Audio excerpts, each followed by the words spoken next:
This is science class for the class tenth के लिए हम ये साइंस की क्लास बना रहे हैं। इसमें हम डिस्कस करेंगे इलेक्ट्रिसिटी पर। तो इलेक्ट्रिसिटी पर हम बात कर लेते हैं कि इसका जनरल लाइफ से हमारा क्या रिलेशन है।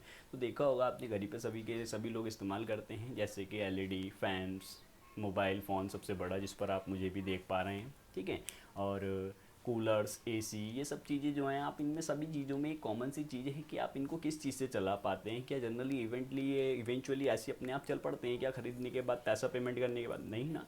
तो इनको आपको एक सोर्स देना पड़ता है। तो व्हाट इज़ द सोर्स? तो सोर्स इज़ इलेक्ट्रिसिटी, यानी कि आप इनको इलेक्ट्रिसिटी प्रोवाइड करते हैं तब ये हमारे लिए वर्क करते हैं। तो आज हम उसी चैप्टर के बारे में डिस्कस करने वाले हैं। तो यानी electricity, today's chapter is electricity. Electricity, class tenth,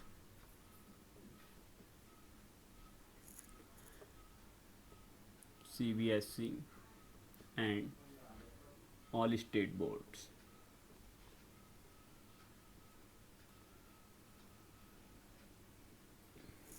तो देखिएगा, हम डिस्कस करेंगे कि सबसे पहला सोर्स इसका, यानी कि इलेक्ट्रिसिटी का जनरेशन, सबसे बिग पॉइंट इसका हम पढ़ने जा रहे हैं। तो वो है हमारे पास में इलेक्ट्रिक चार्ज, यानी कि जो इलेक्ट्रिसिटी का प्रोविजंस लेंगे। तो अब हम बात करेंगे किस पर? इलेक्ट्रिक चार्ज पर। तो हमने इलेक्ट्रिक चार्ज के बारे में कुछ पहले से ही पढ़ रखा है, ठीक है। जैसे कि आपने इनके जो छोटे से छोटे, यानी कि every element is a consist of the smaller part, ठीक है। यानी कि छोटे छोटे, यानी कि कोई भी आइटम मैटर है हमारे पास, वो छोटे छोटे पार्टिकल से मिलकर बना होता है। तो ये पार्टिकल्स होते क्या क्या हैं, तो हमने पढ़े थे। इसमें क्लासिफिकेशन कर लेते हैं। तो सबसे पहले नंबर पर पढ़ा था हमने इलेक्ट्रॉन्स होते हैं। नंबर 2 पर हम डिस्कस कर लेते हैं प्रोटॉन्स होते हैं। नंबर 3 पर हम डिस्कस कर लेते हैं न्यूट्रॉन्स भी होते हैं। न्यूट्रॉन्स, यानी कि हमारे पास में ये 3 पार्ट से छोटे यानी कि मैटर्स के अंदर कंसिस्ट रहते हैं। तो ये 3 पार्ट जब कंसिस्ट रहते हैं मैटर के अंदर, तो हम डिस्कस करने जा रहे हैं कि इन पर जो होता है वो चार्ज क्या होता है, ठीक है। तो आपने इस पर डिस्कस कर रखा है कि प्रोटॉन पर चार्ज कितना होता है। तो आपने पढ़ा था कि प्रोटॉन पर चार्ज होता है माइनस का 1.6 into 10⁻⁻19 coulomb. Is that clear? ठीक है, ये 9th क्लास में हमने अच्छे से पढ़ा था, तो इसमें हम ज़्यादा दिक्कत नहीं होनी चाहिए। हाँ, तो प्रोटॉन्स के बारे में हम डिस्कस करते हैं। तो प्रोटॉन्स पर कितना चार्ज होता है? प्रोटॉन्स पर सिमिलर चार्ज होता है, but difference is positive and negative, ठीक है। 10⁻⁻19 कूलाम्स। अब बचता है हमारा न्यूट्रॉन। तो न्यूट्रॉन पर चार्ज कितना होगा? तो न्यूट्रॉन पर बेटा कोई चार्ज नहीं होता है, ठीक है। तो न्यूट्रॉन्स पर कोई भी चार्ज नहीं होता है हमारे पास। तो हम बात करते हैं, तो न्यूट्रॉन पर जब चार्ज नहीं होता है तो ये तो हमारे पास में नो चार्ज, कोई चार्ज नहीं होता है, ठीक है। यानी कि ये 3 पार्ट्स हमने पढ़े जो कि किससे कंसिस्ट थे? हमारे चार्ज से कंसिस्ट थे। अब हम डिस्कस करते हैं कि इलेक्ट्रॉन कहाँ किस तरीके से फॉर्म्स में करेंगे, मतलब वो वर्किंग में आएंगे, और प्रोटॉन्स कैसे वर्किंग में आएंगे। यानी सपोज दैट हमने एक मैटर कंसिस्ट कर लेते हैं, दैट इज़ अ मैटर, ठीक है। हमने एक मैटर ले लिया और इसके अंदर बहुत से हमने कुछ स्मॉलर पार्टिकल्स बना दिए, जो कि अभी कुछ ट्रीट करेंगे इलेक्ट्रॉन्स का, और दूसरा किसी का वर्क करेंगे प्रोटॉन्स का। तो हमने ये रेड वाले बनाए, ये सारे प्रोटॉन्स हैं, यानी कि this is a protons, proton. और ये क्या है हमारे पास में? इलेक्ट्रॉन। अब कहेंगे कि जो है न्यूट्रॉन कहाँ है? तो न्यूट्रॉन भी इसी के अंदर है, बस हम डिस्कस नहीं कर रहे क्योंकि जब चार्ज ही नहीं है तो चार्ज के बारे में डिस्कस करना है। तो इनका न्यूट्रॉन्स का हम यहाँ पे काउंटेबल नहीं मानेंगे, ठीक है। तो यानी कि हमारे पास अभी सपोज दैट प्रोटॉन है ही नहीं, प्रोटॉन्स नहीं है, तो हमारे वो प्रोटॉन, सॉरी, न्यूट्रॉन नहीं है। तो यहाँ पर हमारे पास में हमने बताया कुछ न्यूट्रॉन होते हैं, वो प्रोटॉन्स होते हैं, और कुछ इलेक्ट्रॉन्स होते हैं, ठीक है। तो देखिएगा, क्या प्रोटॉन्स फिक्स रहते हैं?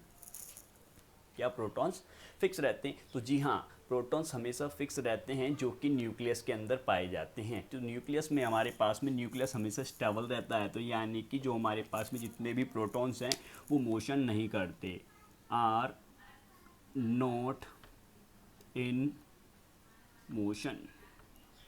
तो देखिएगा, ये तो मोशन करते नहीं हैं, ठीक है कि नहीं। अब हम बात करते हैं किसकी? इलेक्ट्रॉन की। तो इलेक्ट्रॉन क्या करते हैं? वो न्यूक्लियस के चारों तरफ घूमते रहते हैं, are always in motion around the nucleus. अब ये तो पता है ना सबको कि न्यूक्लियस क्या होता है।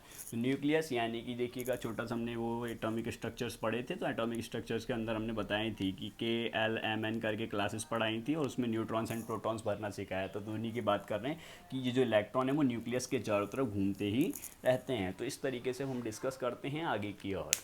ठीक है, तो हमने पढ़ लिया है कि जो भी प्रोटॉन्स हैं वो स्टेबल रहते हैं और प्रोटॉन्स पर पॉजिटिव चार्ज होता है, पॉजिटिव होता है, लेकिन कितना होता है ये भी हम अच्छे से पढ़ चुके हैं। और दूसरा हमने बताया कि इलेक्ट्रॉन न्यूक्लियस के चारों तरफ घूमते रहते हैं और इन पर चार्ज कितना होता है। ठीक है, तो हम बात करते हैं, अब हम कंडक्टर एंड इंसुलेटर की बात कर लेते हैं अब हम। क्योंकि आपने देखा होगा कि करंट सभी के अंदर फ्लो नहीं होता है। ठीक है, जैसे कि अभी किसी चीज़ के अंदर करंट आ रहा है, किसी में करंट नहीं आ रहा है। जिससे कैसे समझे, जैसे कि आपने एक वुडन का स्टिक ले लिया, वुडन स्टिक में कभी भी करंट पास नहीं होता है, तो हम उसको बोल देते थे कि ये अचालक है, यानी कि ये इंसुलेटर है, यानी कि इसमें कोई करंट फ्लो नहीं होगी। ठीक है, और कंडक्टर, जैसे कि आपने आयरन रॉड ले लिया, आयरन रॉड में करंट फ्लो हो जाएगा। ठीक है, तो करंट फ्लो होगा तो दैट इज कॉल्ड कि यानी कि वो एक कंडक्टर है। तो इन्हीं के बेस पर हम पता लगाते हैं कि ये कंडक्टर है या फिर इंसुलेटर। लेकिन बेसिक डीप्स पे हम पढ़ते हैं कि एटलीस्ट ये क्यों कंडक्टर और क्यों इंसुलेटर बन रहे हैं। ठीक है, तो फिर से हम कंसिस्ट करते हैं, एक मैटर्स ब्लॉक ले लेते हैं, यानी कि किसी भी मैटर का तत्व का हमने एक ब्लॉक ले लिया और उसके अंदर अभी आपको पता ही है क्या है, इलेक्ट्रॉन्स एंड प्रोटॉन्स। तो ये लीजिए इलेक्ट्रॉन्स, ये हमने प्रोटॉन्स मान लिए पीछे की तरह, और यहाँ पर भी हमने मान लिए ये इलेक्ट्रॉन्स हैं। ठीक है, तो हमने पढ़ा था कि प्रोटॉन्स जो हैं वो हमेशा फिक्स रहते हैं, लेकिन क्या होता है इलेक्ट्रॉन के चारों तरफ घूमते रहते हैं। तो हम लिख देते हैं यहाँ पर मैटर है, matter block, matter block, matter block है। और यहाँ पर हमने पहले ही बता दिया था कि इलेक्ट्रॉन कौन से, प्रोटॉन कौन से। तो फिर भी लिख देते हैं एक बार कि जो रेड वाले हैं ये हमारे पास में प्रोटॉन है, थोड़ा सा बड़ा लिख देते हैं, प्रोटॉन। और जो ब्लू वाले हैं वो हमारे पास में इलेक्ट्रॉन, इलेक्ट्रॉन का सिंबल बना दिया मैंने। ठीक है, तो ये इलेक्ट्रॉन्स। अब हम बात कर रहे हैं कि कंडक्टर और इंसुलेटर, यानी कि हमारे पास जो मैटर्स हैं उनमें भी एक सॉलिड कैटेगरी है। ठीक है, और सॉलिड कैटेगरी को दो कैटेगरी में डिवाइड किया गया है। एक है हमारे पास में इंसुलेटर, देखिएगा क्लास, इससे ज़्यादा इजी कुछ नहीं हो सकता इसके अंदर। ठीक है, तो इंसुलेटर, और दूसरे नंबर पे हम रखते हैं कंडक्टर को। अभी मैं डिफाइन कर दूंगा इनको, किस तरीके से इनको डिफाइन किया जाएगा। तो हमने बताया मैटर ब्लॉक में सॉलिड को हमने एक दो कैटेगरी में डिवाइड कर लिया, एक इंसुलेटर और एक दूसरा हमने डिवाइड करा कंडक्टर्स में। तो कंडक्टर्स क्या होते हैं और इंसुलेटर्स क्या होते हैं, इनमें डिस्कस कर लेते हैं अब हम। ठीक है, तो हम बात कर रहे थे कंडक्टर एंड इंसुलेटर में।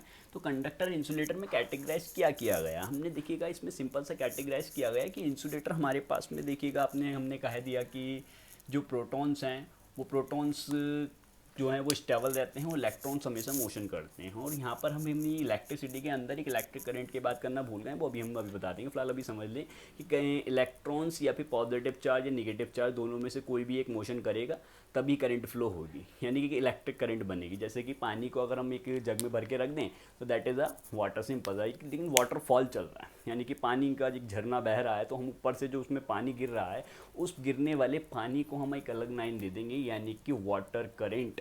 ठीक है, जिसका इस्तेमाल हम करते हैं इलेक्ट्रिसिटी को बनाने में। ठीक है, तो उसी को देखते हुए इलेक्ट्रिक करंट का इस्तेमाल कर रहे हैं। तो उन्हीं के बेस पर हम इंसुलेटर और कंडक्टर में क्लासीफाइड कर रहे हैं। हमने बताया कि इलेक्ट्रॉन या प्रोटॉन यानी कि पॉजिटिव चार्ज या निगेटिव चार्ज मोशन करेगा तभी करंट फ्लो होगी। तो करंट फ्लो करने के बेस पर ही हमने इंसुलेटर और कंडक्टर बना दिया, यानी कि करंट फ्लो होगी तो कंडक्टर, करंट फ्लो नहीं हो रही तो इंसुलेटर। तो उन्हीं के बेस पर जब हम तैयार करते हैं तो इंसुलेटर के अंदर होता है क्या है कि इलेक्ट्रॉन्स और प्रोटॉन्स के बीच में जो बाइंडिंग बॉन्ड होता है, यानी कि जो बॉन्डिंग होती है वो कुछ ज़्यादा क्लोजली होती है, और क्लोजली होने के बाद में इनके ऑक्टेंट कंप्लीट भी हो सकते हैं और होते हैं।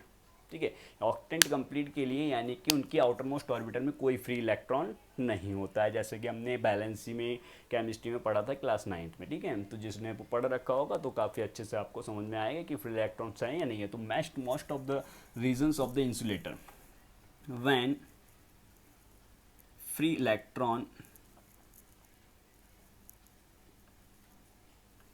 free electrons are present in the matter, then this is called free electron are not present, करो इसे क्योंकि insulator not present in the matters, then this is called insulator. Similar class अब हम इसमें पढ़ेंगे कंडक्टर पर. तो कंडक्टर में क्या होगा, when free electrons are present. तो यहाँ पर जो भी हम डेफिनेशन लिखेंगे उसको आप उतार लेंगे, यहाँ से नॉट हट जाएगा, यानी कि फ्री इलेक्ट्रॉन्स होंगे तो हम बोलेंगे कि ये कंडक्टर है. क्यों क्लास, क्यों, रीज़न यही बनता है हमारा कि क्यों ऐसा हो जा रहा है कि बार बार हम फ्री इलेक्ट्रॉन की बात करें. देखिएगा हमने बताया कि ऑक्टेंट कंप्लीट है तो फ्री इलेक्ट्रॉन नहीं है, तो इलेक्ट्रॉन प्रोटॉन चल नहीं रहे हैं, इलेक्ट्रॉन ही तो हैं, इलेक्ट्रॉन ही तो चलेंगे फिर, यानी कि करंट फ्लो करनी है तो इलेक्ट्रॉनों को चलना पड़ेगा, चार्ज को कंपलसरी है चलना. तो चार्ज जब चलना है तो प्रोटॉन भी फिक्स हो गया, इलेक्ट्रॉन भी फिक्स हो गया. क्लास क्या करंट बहेगी अब, बिल्कुल नहीं बहेगी. ठीक है कि नहीं. और वहीं यहाँ पर हमने बता दिया कंडक्टर में कि यहाँ पर when the free electrons are present, यानी कि नॉट हट जाएगा, नॉट हटते ही this is the matter, in the matter, then this is called insulator की जगह क्या हो जाएगा, कंडक्टर हो जाएगा. यानी फ्री इलेक्ट्रॉन होते ही ये क्या बन जाएंगे, कंडक्टर बन जाएंगे. तो हमें समझ में आया सभी को. ठीक है. तो अब हम डिस्कस कर लेते हैं इलेक्ट्रिक करंट के बारे में. हम डिस्कस कर लेते हैं कि इलेक्ट्रिक करंट क्या था. तो इलेक्ट्रिक करंट्स के बारे में हम डिस्कस करते हैं, लेकिन उससे पहले हम एक छोटा सा बेसिक पॉइंट पढ़ लेते हैं, वाटर करंट. तो वाटर करंट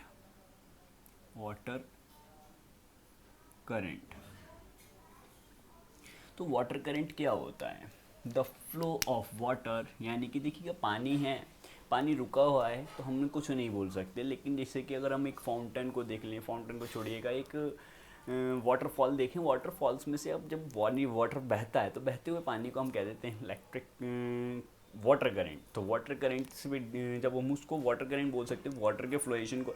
ऐसे ही जो हमारे पास इलेक्ट्रिक करंट है, तो इलेक्ट्रिक करंट का हमने रिलेशन आपको समझा दिया था कि चार्जेस से रिलेशन है, तो चार्जेस के फ्लोएशन से ही बनती है electric current.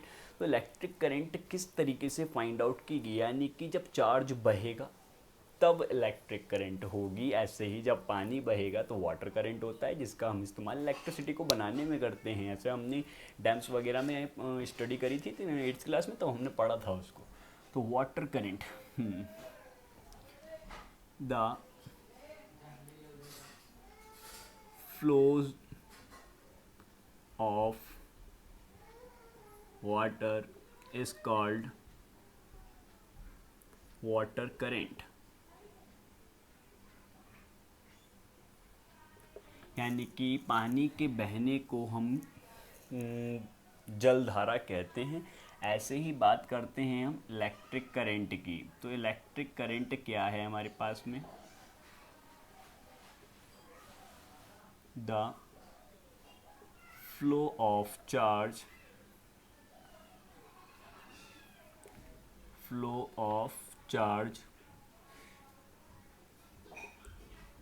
Is called electricity.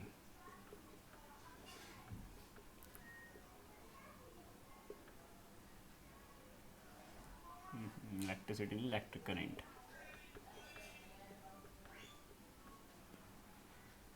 ठीक है. यानी कि अब की बार जब चार्ज फ्लो होगा तो हम बोल देंगे उसको electric current. It is represent by, आइए देखिएगा अभी इलेक्ट्रिक करंट की एक स्टैंडर्ड्स डेफिनेशन आएगी, उसको हम आगे पढ़ लेंगे. लेकिन अभी आप डिस्कस करेंगे कि द फ्लोएशंस ऑफ चार्ज, यानी कि flows of the charge is called electric current. यानी कि चार्ज के बहने को हम क्या बोलते हैं, इलेक्ट्रिक करंट बोलते हैं, और इसको रिप्रेजेंट आई से करते हैं. अब हम डिस्कस कर लेते हैं कि नोटेड है हमारे पास में कि डायरेक्शन ऑफ इलेक्ट्रिक करंट. तो डायरेक्शन ऑफ इलेक्ट्रिक करंट को पढ़ने के लिए हम चार्जेस के बारे में डिस्कस कर लेते हैं. जैसे suppose that positive charge flow करता है तो करंट की डायरेक्शन क्या होगी, और नेगेटिव चार्ज होगा तो क्या होगी. तो हमने कहा फ्लो ऑफ पॉजिटिव चार्ज, यानी कि पॉजिटिव चार्ज फ्लो हो रहे हैं, तो इलेक्ट्रिक करंट कहाँ होगी हमारे पास में, इलेक्ट्रिक डायरेक्शन बना दो चार्जेस की। ये सारे चार्ज हमारे पास लेफ़्ट टू राइट फ्लो कर रहे हैं, तो इलेक्ट्रिक करंट क्या होगी, इलेक्ट्रिक करंट हमारे पास में राइट टू लेफ़्ट होगी। ठीक है, ऐसे ही अगर निगेटिव चार्ज फ्लो करते हैं तो क्या डायरेक्शन होती है हमारे पास में, ये भी नोटेड नंबर है हमारे पास में, निगेटिव चार्ज।